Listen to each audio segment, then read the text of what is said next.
అంటే first boot camp ఉన్నప్పుడు నేను బ్రాంజ్ లో ఉండే, అది మా ఫాదర్ చేసిండు.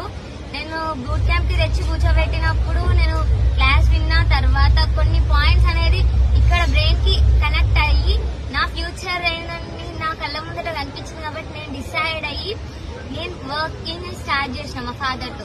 కాబట్టి నేను ఇప్పుడు ఈ లెవెల్లో ఉన్నా. ఇక్కడ డిసైడ్ చేసిన కాబట్టి ఇప్పుడు ఇక్కడ ఉన్నా. నా ఏజ్ వాళ్ళు చాలా మంది ఉంటారు ఏంటంటే ఇప్పుడు ఎంజాయ్ చేసే టైం అనుకుంటారు, కానీ ఇప్పుడు కష్టపడితే ఏంటంటే ఫ్యూచర్ ఎంజాయ్ చేయొచ్చు అని. నీ ఏజ్ ఎంత? నా ఏజ్ ఇప్పుడు 14, కానీ మా ఫాదర్ ఐడి మీద చేస్తున్నా. రైట్. ఇప్పుడు ఫస్ట్ మీరు బ్రాంచ్ డైరెక్టర్ అయినప్పుడు మీ ఇన్కమ్ ఎంత వచ్చింది? నేను బ్రాంచ్ డైరెక్టర్ ఉన్నప్పుడు 150 రూపీస్ వచ్చింది. నా ఇప్పుడున్న లెవెల్ అండ్ ఇన్కమ్ 1,20,000 చిల్లర. Crown director. హా. ఎస్. ఇప్పుడు మీ ఫ్రెండ్స్ లో ఏదైతే ఇప్పుడు మీరు స్కూల్ కి వెళ్తున్నారు కదా,